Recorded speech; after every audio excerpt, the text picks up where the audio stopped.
Good morning बेटा, good morning. चलो बेटा, तो कल हम लोगों ने इसके पहले बेटा फंक्शन ऑफ किडनी पढ़ा था, प्रोडक्शन ऑफ यूरिन पढ़ा था, means ultra filtration, reabsorption and tubular secretion के बाद आज का जो हमारा टॉपिक है बेटा वो है urine secretion, means micturition, means urination. Okay, इस बात को बेटा हम लोग पढ़ेंगे। बेटा आपके इस आईसीएससी बोर्ड के according ultra filtration, reabsorption, tubular secretion बहुत ही थोड़ा सा दिया हुआ है बेटा, बहुत ज्यादा नहीं दिया हुआ है। फिलहाल उसके लिए एक टेबल बना दिया गया है बेटा, table number 9.1, step in urine formation. तो इस स्टेप को पढ़ेंगे बेटा, जो कि आपके सिलेबस में है तो, लेकिन वो पूरी डीपली नहीं दिया हुआ है। ठीक है, तो चलिए बेटा स्टार्ट करते हैं हम अपनी पढ़ाई। देखिए, हमने बेटा बताया आपको नेफ्रॉन के ग्लोमेरुलस बता रखा है बेटा, बोमेन कैप्सूल बता रखा है, पीसीटी बता रखा है, लूपा फेल्ले या फिर हेल्ले लूप बता रखा है, डीसीटी बता रखा है। बेटा ग्लोमेरुलस क्या कर रहा था? अल्ट्रा फिल्ट्रेशन कर रहा था, मतलब फिल्ट्रेट को बना रहा था बेटा। तो ग्लोमेरुलस ने अल्ट्रा फिल्ट्रेशन किया, तो फर्स्ट स्टेप हम लोगों का क्या है बेटा? अल्ट्रा फिल्ट्रेशन का किसने हुआ? ग्लोमेरुलस ने। बोमेन कैप्सूल क्या करता है बेटा? डायरेक्टली जो ग्लोमेरुलस अल्ट्रा फिल्ट्रेशन की प्रोसेस करके फिल्ट्रेट को देता है, वो बेटा सबसे पहले फिल्ट्रेट को कौन रिसीव करता है? तो आप कहेंगे बेटा बोमेन कैप्सूल। उसके बाद नेक्स्ट हम लोगों का आता है बेटा, वो जो फिल्ट्रेट होता है पीसीटी में जाता है। फिल्ट्रेट के साथ बहुत सारी चीजें थी बेटा, जैसे कि अमाइनो एसिड, जैसे कि ग्लूकोज था, जैसे कि वाटर था, ठीक है, यूरिया यूरिया था। तो पीसीटी में क्या होता है बेटा? पीसीटी में रीअब्जॉर्प्शन की प्रोसेस शुरू हो जाती है, सेकेंड स्टेप हम लोगों की शुरू हो जाती है। तो रीअब्जॉर्प्शन में बेटा पीसीटी में कौन कौन सा चीज रीअब्जॉर्ब होता है? तो बेटा अबाउट 2/3 वाटर एब्जॉर्ब होता है बेटा। तो वाटर कितना एब्जॉर्ब होता है? 2/3, मतलब 3 में से 2 भाग वाटर पीसीटी में एब्जॉर्ब किया जाता है। और कुछ थोड़ी सी मात्रा में बेटा ग्लूकोज को भी रीअब्जॉर्ब किया जाता है। थोड़ी सी मात्रा बेटा NaCl मीन्स सोडियम क्लोराइड, या फिर आप सोडियम और क्लोरीन के आयंस कह सकते हैं बेटा। ठीक है, तो 2/3 अमाउंट में वाटर का रीअब्जॉर्प्शन पीसीटी में, कुछ मात्रा में ग्लूकोज का रीअब्जॉर्प्शन पीसीटी में, कुछ मात्रा में सोडियम और क्लोरीन आयन का रीअब्जॉर्प्शन पीसीटी में होता है। नेक्स्ट हम लोगों का बेटा हेयर पिन लाइक स्ट्रक्चर आया है, यू शेप स्ट्रक्चर आया है, लूपा पेनले जिसे हम कहते हैं। तो 2/3 तो बेटा रीअब्जॉर्ब हो जाता है किसमें? पीसीटी में। जो बचा खुचा होता है वो कहाँ पे एब्जॉर्ब होता है बेटा? हम लोगों के लूपा पेनले में।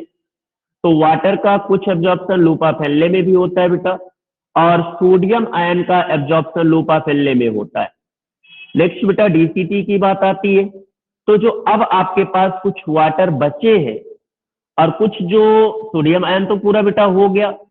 नेक्स्ट हम लोगों के पास जो क्लोरीन के आयन बचे हैं, मीन्स क्लोराइड जो बचे हैं, उनका रिएब्जॉर्प्शन लास्ट पार्ट डीसीटी में होता है। और डीसीटी की जो सेल्स होती है ना बेटा, डीसीटी की जो वाल होती है, वो सिक्रीट करती है बेटा कुछ पोटेशियम आयन को और कुछ फॉरेन केमिकल को, जैसे कि एंटीबायोटिक में पेंसिलिन को और कुछ अदर ड्रग्स को। ठीक है, और यही चीज जब हम लोगों के यूरिया में जाके एक्युमुलेट होते हैं, तो बेटा बना देते हैं यूरिन को पूरा का पूरा कंसंट्रेटेड, और बेटा बन जाता है एक यूरिया से यूरिन बन जाता है। और उस यूरिन को, कंसंट्रेटेड यूरिन को, अब क्या करना है? नेक्स्ट स्टेप में हमको बाहर निकालना है through out the body. Okay बेटा, तो नेक्स्ट जो हम लोगों का पार्ट है वो है यूरिन सिक्रेशन। बेटा उसके पहले कुछ चीजें दी हुई हैं, चलिए इसके बारे में थोड़ा सा हम लोग बेटा जान लेते हैं।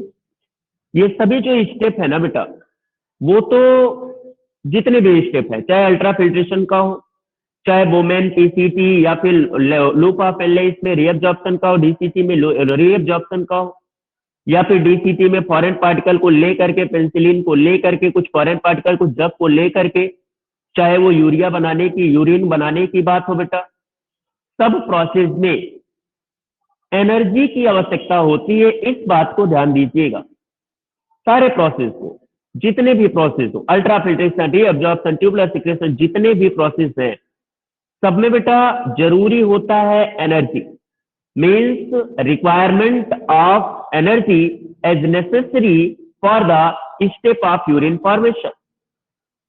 इसका मतलब अगर एनर्जी की रिक्वायरमेंट है, डायरेक्टली हम कह सकते हैं ऑक्सीजन की डिमांड बढ़ती है। ऑक्सीजन की डिमांड बढ़ती है बेटा, और ऑक्सीजन आपको जितने मसल्स के लिए ऑक्सीजन चाहिए, मसल्स के कॉन्ट्रैक्शन रिलैक्सेशन के लिए चाहिए एनर्जी, जितनी भी ऑक्सीजन आपके मसल्स के चाहिए उससे 6 से 7 गुना ज्यादा चाहिए आपकी किडनी को, तभी बेटा ये सारे प्रोसेस कर सकती है। तो मसल्स को तो कम ऑक्सीजन चाहिए, लेकिन आपके किडनी को उससे 6 से 7 गुना ज्यादा ऑक्सीजन की आवश्यकता पड़ती है, ज्यादा एनर्जी की आवश्यकता पड़ती है, तब जाके ये प्रोसेस आपका ट्यूबुलर सिक्रेशन, रीअब्जॉर्प्शन, अल्ट्राफिल्ट्रेशन का कंप्लीट होता है बेटा। ठीक है, तो इस बात को भी आप ध्यान रखेंगे बेटा कि बहुत ज्यादा अमाउंट में एनर्जी की जरूरत होती है हमको यूरिन फॉर्मेशन के लिए। ओके, नेक्स्ट बेटा जो हम लोगों का है टॉपिक वो है यूरिन सिक्रेशन का, एक्सक्रेशन का। Final urine pass into the collecting duct. बेटा डीसीटी के बाद यूरिन कहाँ पास हो गया? कलेक्टिंग डक्ट में। कलेक्टिंग डक्ट बेटा किडनी के पेल्विस से जुड़ा हुआ है, तो यूरिन कहाँ आ गया बेटा? पेल्विस में। पेल्विस जुड़ा हुआ है बेटा एक पेयर यूरेटर से, फिर आपका यूरिन कहाँ आ गया? यूरेटर में। यूरेटर जुड़ा हुआ है यूरिनरी ब्लैडर से, फिर आपका यूरिनरी ब्लैडर में आ गया यूरिन। फिर उसके बाद जो आपका यूरिनरी ब्लैडर है वो किससे जुड़ा हुआ है? यूरेथ्रा से। यूरेथ्रा कहाँ पे है बेटा? मेल रिप्रोडक्टिव पार्ट में एक पार्ट होता है बेटा पेनिस, ठीक है, एक पार्ट होता है पेनिस, और उसी पेनिस के अंदर ये यूरेथ्रा एक डक्ट की तरीके से खुली होती है। बेटा यूरेथ्रा हमेशा बाई फंक्शनल प्रोसेस करता है inside the male human. Male human में जो यूरेथ्रा होता है बेटा इसका डबल फंक्शन होता है, बाई फंक्शनल नेचर होता है। पहला तो बेटा यूरिन के ट्रांसपोर्टेशन का, और दूसरा बेटा सीमन के ट्रांसपोर्टेशन का, मीन्स स्पर्म के ट्रांसपोर्टेशन का। ओके, तो मेल में यूरेथ्रा के 2 फंक्शन, फीमेल में यूरेथ्रा के ओनली 1 फंक्शन। ओनली ओवम को बेटा क्या करता है? यूरिन को क्या करता है? ट्रांसपोर्ट कराता है, लेकिन जो मेल यूरेथ्रा होता है उसका डबल फंक्शन होता है। ओके बेटा, उसके बाद होता क्या बेटा? अब तो ये पहुंच गया यूरेथ्रा में, और यूरेथ्रा के द्वारा यूरिनरी ब्लैडर थोड़ा सा बेटा रिलैक्स करता है, उसके स्फिंक्टर मसल्स जो होते हैं वो डायरेक्टली क्या करते हैं? उसको थोड़ा सा प्रेशराइज करते हैं, और जो यूरिन होता है बेटा वो आराम से यूरेथ्रा के थ्रू बॉडी से बाहर निकलता है। तो ये जो यूरिन का निकलना हुआ थ्रू आउट द यूरेथ्रा, बेटा इसी प्रोसेस को तो कहते हैं हम लोग मिक्चुरेशन, या फिर बेटा कहते हैं यूरिनेशन। ठीक है, means the process of releasing of urine through out the urethra of penis is called micturition, is called urination। ठीक है बेटा, तो आई होप कि आपको मिक्चुरेशन और यूरिनेशन समझ में आया होगा। नेक्स्ट बेटा जो मैं आपको बताने जा रहा हूं वो हम लोगों का नेक्स्ट पार्ट है, और उसका नाम है बेटा कॉन्स्टिट्यूएंट ऑफ यूरिन। यूरिन का कॉन्स्टिट्यूएंट, बेटा यूरिन में क्या क्या पाया जाता है इसकी बातें हम लोग नेक्स्ट करेंगे बेटा। चलिए देखते हैं हम लोग।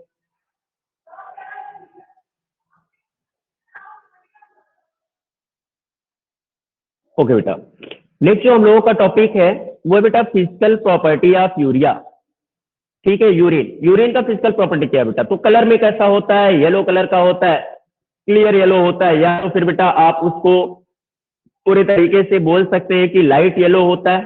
ठीक है बेटा, येलो क्यों होता है? क्योंकि बेटा इसमें एक पिगमेंट पाया जाता है जिसका नाम यूरोक्रोम है, तो यूरोक्रोम के कारण जो यूरिन होता है बेटा येलो कलर का होता है। ठीक है, और आपके डाइट के अकॉर्डिंग हमेशा जो यूरिन का कलर होता है बेटा वो चेंजेबल होता है, इस बात को भी ध्यान रखिएगा। बेटा वॉल्यूम की बात करें, एक दिन में, ध्यान दीजिएगा, एक दिन में एक मनुष्य 1 से 1.5 लीटर यूरिन को निकालता है। ठीक है, तो एक दिन में एक मानव के शरीर से 1 से 1.5 लीटर यूरिन निकलता है, इस बात को ध्यान दीजिएगा। 1 to 1.5 litre per day, but varies, मतलब कि जैसा भी आपका वाटर का कंसंट्रेशन हो उस तरीके से वेरी करता है। लेकिन अगर एक एवरेज की बात करें तो एक दिन में एक मनुष्य के बॉडी से 1 से 1.5 लीटर यूरिन का ट्रांसपोर्टेशन होता है, मीन्स यूरिन निकलता है बेटा। जल्दी से बता दो बेटा यूरिन का पीएच कितना होता है बेटा, तो यूरिन का पीएच 5 से 8 होता है। ठीक है, आप कह सकते हैं अगर 5 से 8 है बेटा तो कहीं ना कहीं 7 से पार भी है और 7 से नीचे भी है। नॉर्मल देखा जाए बेटा तो उसको बोलते हैं स्लाइटली एसिडिक, मतलब बहुत ज्यादा एसिडिक नेचर का नहीं होता है यूरिया। ओके, नॉर्मली हम पीएच इसका बेटा 6 रखते हैं। ठीक है, protein diet make it more acidic while vegetable diet make it alkaline.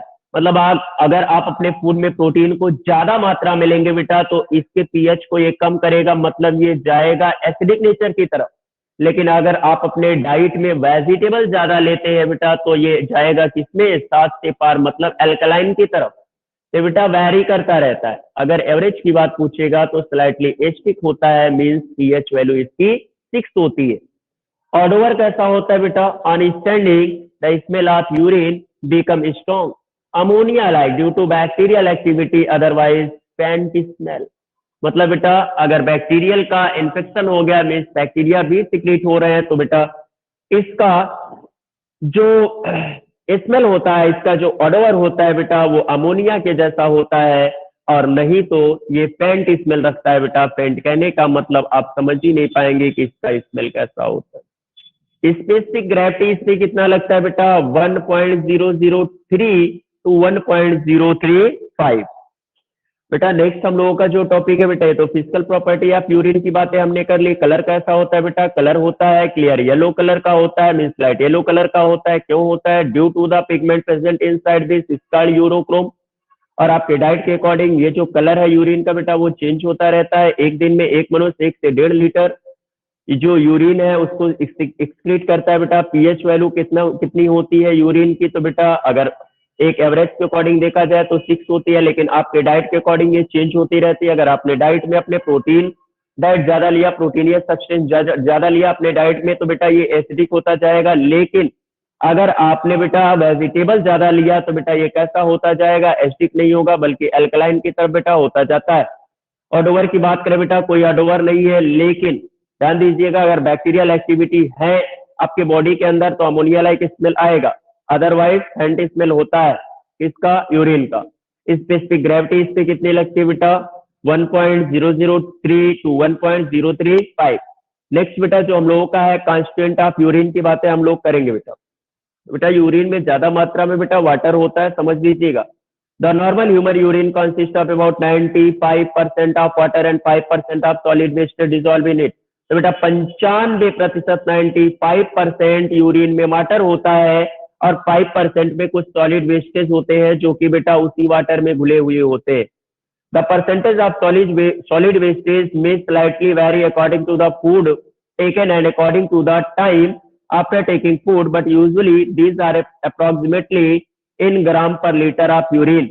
बेटा बात होती क्या है कि जो सॉलिड वेस्टेज, ये तो पक्का है बेटा कि वाटर जो होंगे वो ज्यादा मात्रा में होते हैं, मीन्स मेजर कॉन्स्टिट्यूएंट होते हैं बेटा, मीन्स 95% होते हैं। लेकिन 5% में जो सॉलिड वेस्टेज होते हैं ना बेटा, जो कि आपके वाटर में डिजोल्व होते हैं, उनका बेटा जो कंसंट्रेशन होता है वो डिपेंड करता है कि आपने अपने फूड में आपने अपने डाइट को किस तरीके का बनाया है।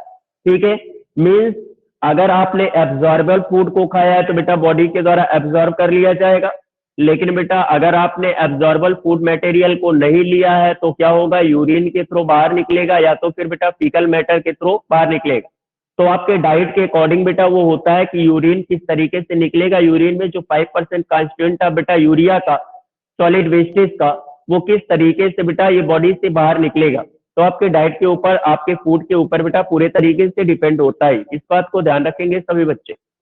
कॉन्स्टिट्यूएंट ऑफ यूरिन, बेटा यूरिन में ग्राम प्रति लीटर में बेटा मैं बताऊंगा, ग्राम पर लीटर में मैं बताऊंगा। यूरिया बेटा एक यूरिन के अंदर यूरिया बेटा, यूरिया का कंसंट्रेशन कितना होता है बेटा, तो आप कहेंगे 2.3 ग्राम पर लीटर। क्रेटिनिन ये कितना होता है, 1.5 ग्राम पर लीटर। यूरिक एसिड 0.7 ग्राम पर लीटर। अदर जो सब्सटेंसेस होते हैं बेटा, ऑर्गेनिक सब्सटेंसेस 2.6 ग्राम पर लीटर। ये जितना मैंने बताया बेटा सभी क्या है, ऑर्गेनिक सब्सटेंसेस है। चाहे यूरिया हो, चाहे क्रेटिनिन हो, चाहे यूरिक एसिड हो, चाहे बेटा कुछ अदर भी होते हैं इसमें। तो ग्राम पर लीटर में मैंने बताया है बेटा आपको। एक चीज ध्यान रखिएगा, ये ऑर्गेनिक सब्सटेंसेज है। इनऑर्गेनिक की बात करें बेटा, इनको भी मैं ग्राम पर लीटर में बताऊंगा। चाहे वो आपके NaCl हो, 9.0 मीन्स 9 ग्राम पर लीटर पाए जाते हैं। 1 लीटर यूरिया में 9 ग्राम सोडियम क्लोराइड होते हैं। अगर पोटेशियम क्लोराइड, ये भी क्या है बेटा, साल्ट है, तो सोडियम साल्ट 9 होते हैं बेटा, पोटेशियम साल्ट 2.5 ग्राम पर लीटर होते हैं, अमोनिया 0.6 ग्राम पर लीटर होता है, और अदर जो सब्सटेंसेज होते हैं 2.5 ग्राम पर लीटर होते हैं। ठीक है, तो ये बेटा मेजर कॉन्स्टिट्यूएंट है यूरिन का हम लोगों का। ठीक है, beside the normal constituent the urine may pass out certain hormones and also certain medicine like the antibiotics and the excess vitamins। बेटा इसके बावजूद भी ना, बिसाइड द नॉर्मल कंस्टिट्यूएंट, ये सभी तो बेटा जितने मैंने बताया ये नॉर्मली पाए ही जाते हैं आपके यूरिन में, लेकिन इसके बावजूद भी बेटा कुछ हार्मोन्स ऐसे होते हैं जब कभी ये बॉडी से कुछ ज्यादा मात्रा में सिक्रीट हो जाते हैं तो बेटा इनको भी बॉडी से बाहर निकाल देना ही बेहतर होता है। क्योंकि बेटा हार्मोन का, अगर हार्मोन ज्यादा हो गया आपके बॉडी में तब भी हार्मोनल डिसबैलेंसी होती है, अगर हार्मोन कम हो गया बेटा तब भी हार्मोनल डिसबैलेंसी होगी। मीन्स अगर हार्मोन्स बेटा एक प्रॉपर कंडीशन में नहीं है, अगर एक बैलेंस कंडीशन में नहीं है आपके बॉडी के अंदर, तो आप कैसे रहेंगे बेटा, इम्बैलेंस रहेंगे पूरे तरीके से। ठीक है, क्योंकि देखो हमारे बॉडी को बेटा 3 ही चीज तो कंट्रोल करती है। एक तो हम लोगों का जो हार्मोन्स होता है बेटा, ठीक है, एंडोक्राइन ग्लैंड से निकलने वाले जो हार्मोन्स होते हैं वो हमारे बॉडी को कंट्रोल करते हैं। एक तो हमारा नर्वस सिस्टम कंट्रोल करता है बेटा, ठीक है, जो हमारे ब्रेन होते हैं वो कंट्रोल करता है, और दूसरा तीसरा बेटा ये बातें होती है कि जो हमारा स्पाइनल कॉर्ड होता है वो हमको कंट्रोल करता है। बेटा चौथा कोई चीज कंट्रोल करने वाला है ही नहीं। ठीक है, तो बातें क्या होती है बेटा, तो कुछ जब मात्रा में, बहुत ज्यादा मात्रा में हार्मोन सिक्रीट हो जाते हैं तो बेटा यूरिन क्या करता है, यूरिन के माध्यम से वो बॉडी से बाहर निकलते हैं। और अगर कुछ आपने मेडिसिन ज्यादा मात्रा में ले लिया बेटा, तो चाहे वो एंटीबायोटिक हो, चाहे एंटीवायरल हो, चाहे जैसा मेडिसिन हो बेटा, अगर ज्यादा मात्रा में ले लिया, अगर वो आपके बॉडी के द्वारा डिजोल्व नहीं हो रहा है, डाइजेस्ट नहीं हो रहा है, मीन्स एब्जॉर्ब नहीं हो रहा है, तो बेटा यूरिन के द्वारा ही ये घुल करके, वाटर में घुल करके, यूरिन में घुल करके ये क्या होते हैं, as a solid product body से बाहर निकलना चाहते हैं। ओके बेटा, तो इनका भी कॉन्स्टिट्यूएंट होता है, इस बात को भी ध्यान रखिएगा। ओके बेटा, आज का तो बेटा हम लोगों का इतना टॉपिक था। कल ही आपका नेक्स्ट शो आएगा बेटा, वो होगा abnormal constituent in the urine. ठीक है, मीन्स डिसऑर्डर ऑफ यूरिन। तो बेटा यूरिन का डिसऑर्डर क्या होता है, ठीक है, इसकी बात बेटा हम लोग कल करेंगे। अभी बेटा कोई भी प्रॉब्लम हो आप इसमें, तो आप अपने प्रॉब्लम को शेयर कर सकते हैं। ठीक है बेटा, चलिए बताइए बेटा, कोई भी समस्या किसी को बेटा याद सर करना मुझे है। ये टेबुलर सिक्रेशन समझ में नहीं आया है। मतलब होता है बेटा,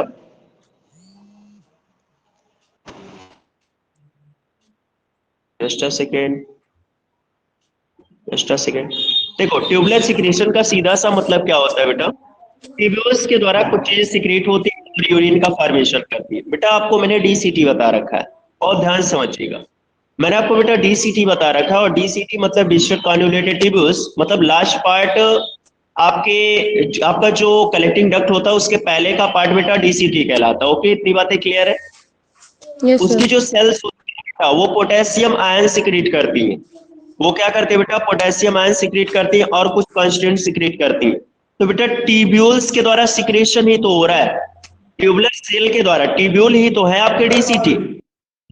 सेल्स क्या कर रहे हैं, पोटेशियम आयन को सिक्रीट कर रही है, तभी तो कंसंट्रेटेड यूरिन बन रहा है। समझ में आ रहा है बेटा? ठीक है सर। Yes sir. वंशिका, हाँ सर।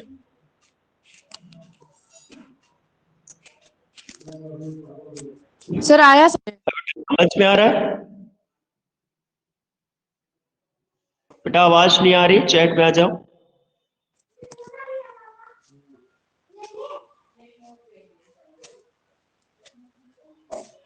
ट्यूबुलर सिक्रेशन का सीधा सा मतलब है बेटा ट्यूब्यूल्स। ओके ओके, समझ में आ गया बेटा? ओके ओके बेटा, आज की क्लास इतनी ही, ठीक है, मिलेंगे नेक्स्ट क्लास में बेटा, और लेके आएंगे अपना अगला topic, abnormal constituent in the urea. Okay बेटा, thank you. Thank you sir.